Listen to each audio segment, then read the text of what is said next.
छात्रों, आज हम पुनः संत कबीर की प्रस्तुत साखियों की चर्चा करेंगे। ये साखियाँ गुरुदेव को अंग से संबंधित हैं। इससे पूर्व भी हमने इससे संबंधित साखियों की चर्चा की थी। यह साखियाँ संत कबीर की कबीर ग्रंथावली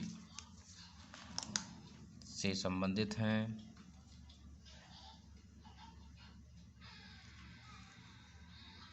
इससे संबंधित संदर्भ पूर्व वीडियोज़ में कई बार बताया जा चुका है।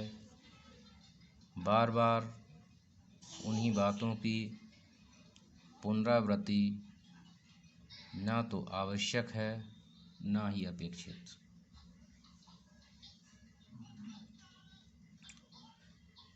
तो छात्रों, अब हम इन साखियों की व्याख्या के लिए इनके अर्थ को समझेंगे।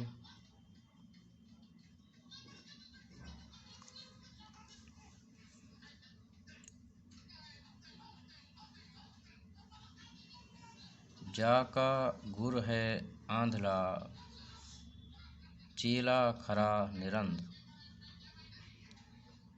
अंधे अंधा ठेलिया, दो कूप पड़त।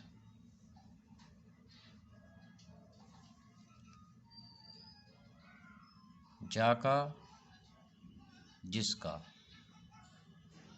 गुरु माने गुरु, है आंधला। आंधला का अर्थ होता है अंधा। चेला शिष्य के लिए आता है। खरा, निरंध, निरंध शब्द का अर्थ है निरा अंधा, बिल्कुल अंधा, अर्थात महामूर्ख। अंधे अंधा ठेलिया, अंधा अंधे को ठेलिया, ठेलिया माने होता है धक्का देना या उसको आगे बढ़ाना। दोनियों, दोनियों का अर्थ होता है दोनों।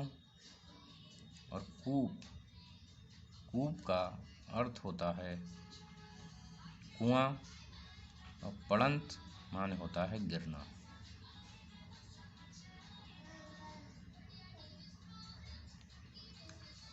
जाका गुर है आंधला, चेला खरा निरंध, अंधा अंधा ठेलिया, दो कूप पड़ंत। तो इसमें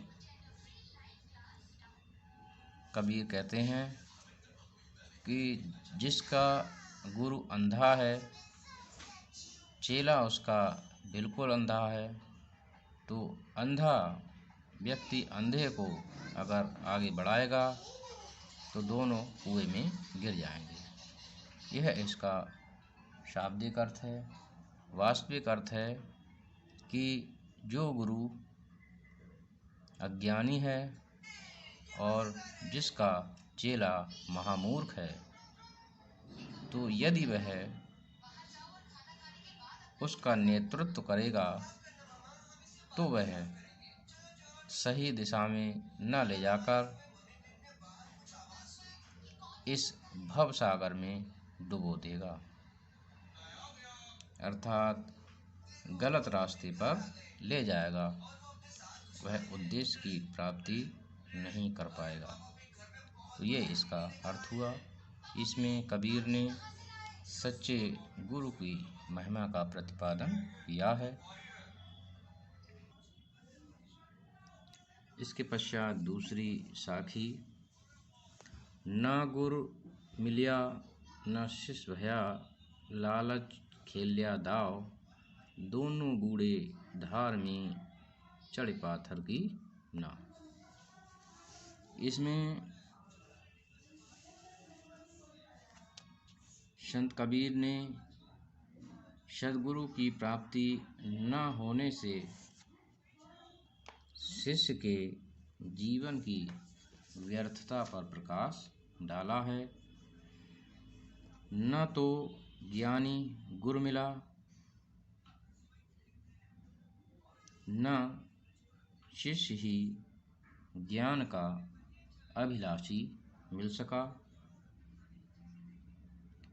दोनों कहते हैं, दोनों ही लालच के दाव में खेलते रहे। इसी कारण पत्थर रूपी नाव पर चढ़कर दोनों ही गुरु और शिष्य भवसागर में डूब गए। भवसागर, इस संसार सागर में डूब गए।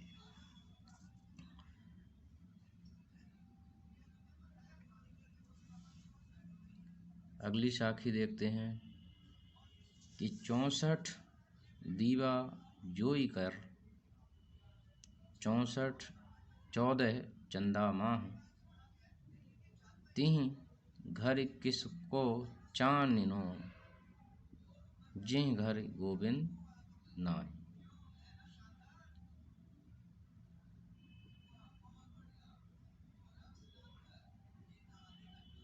इस साखी में संत कबीर सांसारिक विद्याओं और कलाओं की सार्थकता पर प्रश्न चिन्ह लगाकर आध्यात्मिक ज्ञान और भगवत भक्ति दोनों के सामंजस्य पर बल देते हैं।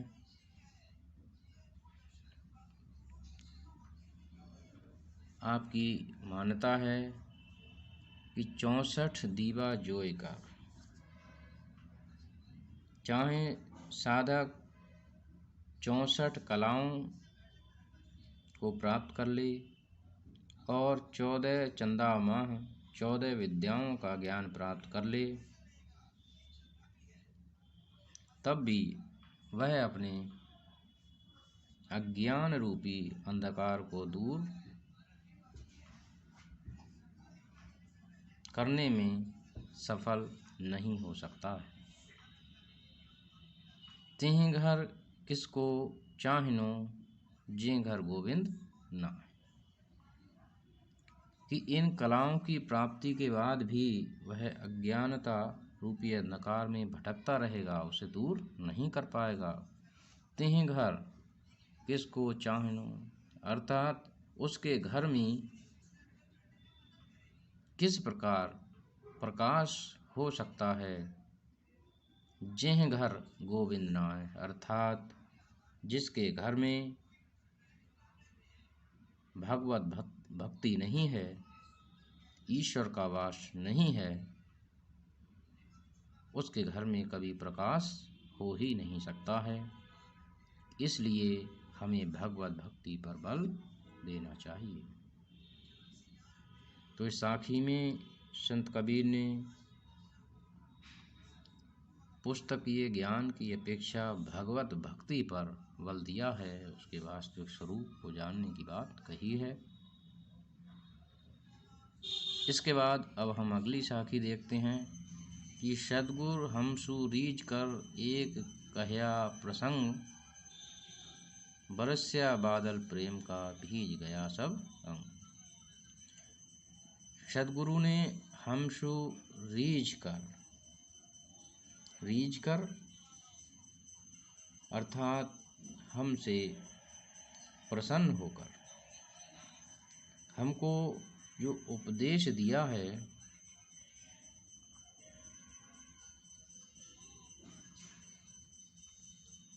उसका शुभ परिणाम ये हुआ है कि प्रेम रूपी बादल बरस गया,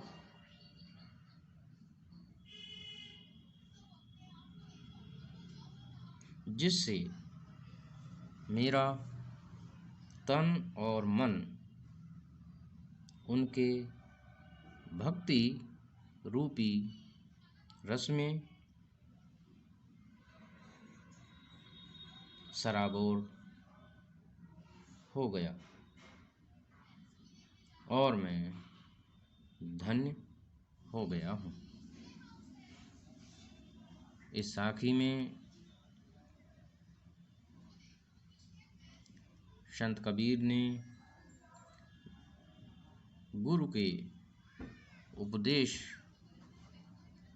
की महिमा का उल्लेख किया है, क्योंकि उनके उपदेश के बिना कल्याण संभव नहीं है।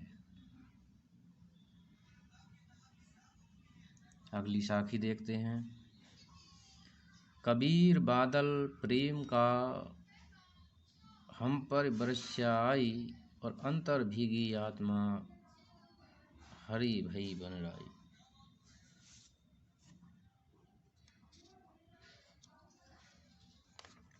इस साखी में संत कबीर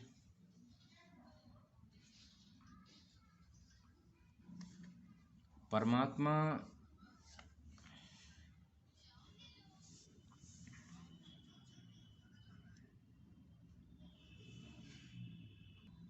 की प्राप्ति के लिए गुरु का विशेष महत्व बताते हुए कहते हैं कि कबीर बादल प्रेम का हम पर बरसिया आए, कि सद्गुरु ने प्रेम रूपी बादलों की बरसात मुझ पर कर दी है। अंतर भीगी आत्मा हरि भई बन रही, और उस प्रेम रूपी बादलों से मेरी आत्मा सराबोर हो गई है और हरी भई बन रही, और जंगल बन रही कहते हैं जंगलों के लिए, जंगल भी एकदम हरे भरे हो उठे हैं। अर्थात हर तरफ हरियाली और खुशहाली नज़र आ रही है, क्योंकि सद्गुरु ने प्रेम रूपी बादलों की बरसात कर दी है। तो छात्रों, हमने आज इन साखियों के विषय में जाना, और मैं समझता हूँ कि आपने इस विषय को भली भांति समझ लिया होगा।